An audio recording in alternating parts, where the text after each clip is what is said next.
storm has come. Ambassador Jenny, what do you have for me? Lauren wants to know if you have any guilty pleasures, such as crocheting or foosball? Well, Lauren, if I did, it certainly would be crochet or foosball. Who plays crochet? Lauren, I love you, but where are you from? Okay. Oh, I do declare, if you do come to our country club, we'll play crochet. Is it crochet or croquette? I don't even know. Yeah, knitting. Knitting? Yeah. Oh, for Christ's sake. That's even worse. Okay. All right. If you'd like, we could do lawn bowling. No. My habits, as a lot of you already know, my guilty pleasures are fantasy football, TV shows like on HBO, FX, Stars, etc., like really good quality dramas, and poker. Next. Seth Sheik wants to know how you doing. Oh, pretty good, Seth. How you doing? I like that they just asked. That's my favorite question in Twitter Storm. How you doing? Pretty good, thank you. A little under the weather, but I'm going to be all right. What's next? Another one from Lauren. What other countries' politics do you find yourself interested in, other than America? Every single one of them. So I'm not like the knucklehead conservatives who are like, oh, we're number one. I think, yeah, okay, in some things we might be number one, and in other things like healthcare, we're number 37. So I'd like to find out what number one's up to. In education, we're not number one. So what is South Korea doing? What is Finland doing? There's something we can learn from all of those countries. We should learn from success instead of being idiots just shouting at the world, we're number one! Next. Tim Groover, what was your first American film? That's a great question, Tim. It was Absence of Malice. And I remember going to the movie theater with my mom's friends. It was an afternoon matinee. And I barely understood English at the time. And the whole movie, I was trying to figure out who Malice was. I came out, I'm like, I don't get it. Who the hell was Malice? Next. Jessica Watstier, who gets to make up the punny titles for each segment? Hashtag best job.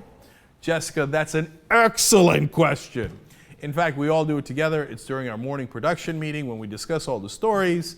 So JR, myself, John Idarola, Irina, Jenny's there, Anna's there, and we bat around terrible ideas until we get one that's okay and we run with it. Next.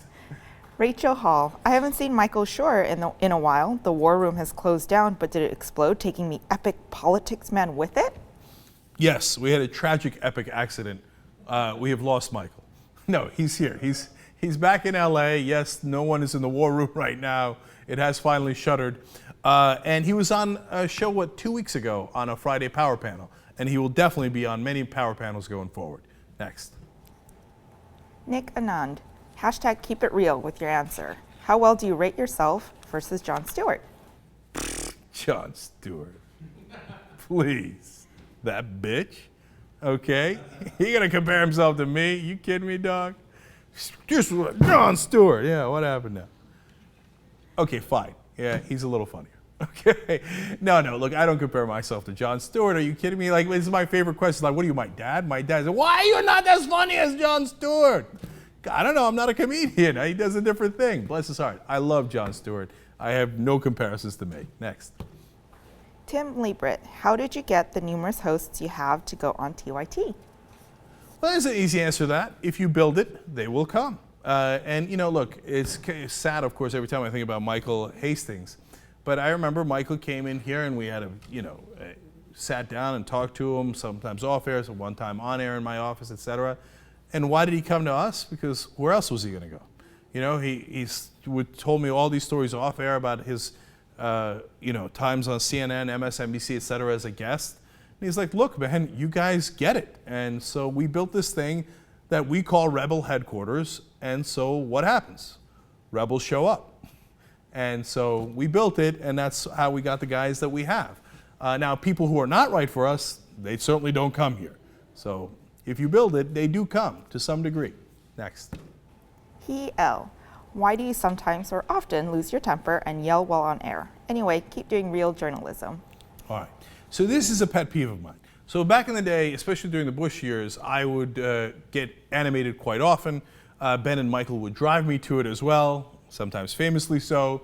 Because they took the position of, look, calm down, everything's going to be all right. It's bad, it's really bad right now, but the system will fix itself, etc. And I'd fly into a rage. And then they would say, Ben is the logical one when we did the show together for 5 years, and you're the hothead. But just because you're yelling doesn't mean you're wrong, okay? Just because you're passionate doesn't mean you're not logical. You can be logical and then get really pissed off about the injustice in the world. So I tend to think, of course, unsurprisingly, that I'm quite rational. Now, but it doesn't mean that I don't get emotional and angry about that. So if I was you, I wouldn't ask that question again. All right, well, go ahead. Mishy S. Would you wish me, a hashtag TYT fan, a happy birthday? Nope. Next. Live and learn. If you weren't running the largest news show on the internet, what would you be doing? It's always my favorite question. I would love to be a teacher. I would love to be a life coach because I got to tell people what to do, right? If I can't do it on a mass scale, like this, come in here. Yeah, no, that's wrong. That's all wrong. You're going to do it this way. Go, fire, engage. Okay. Or, you know what I would love? Oh, sports coach.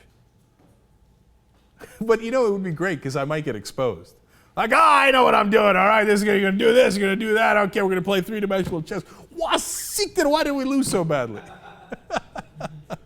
You know, I have a dream that I go into semi-retirement and I start coaching like maybe my son's, sports teams, etc., and I kind of get good at it. And next thing you know, oh, one last thing, I'd love to be an author.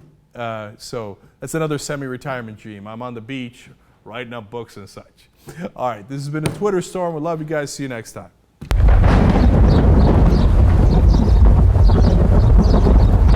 The storm is coming. Now, I got to tell you about meetups, TYT Meetups.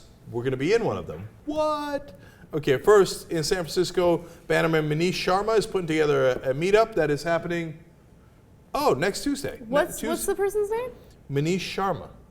Do you know him? I know a Manish Sharma. Oh, really? Yeah. Well, he's a bannerman in San Francisco. Hello. Well, my Manish Sharma is in LA, so it can't be the same person. I don't know.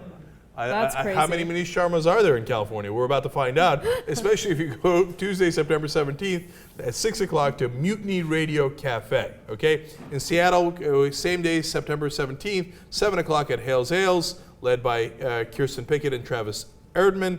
London, look at this, Thursday, September 9th, bannerman Sean Darcy, Jane Billingham, and Farhad Farzaneh.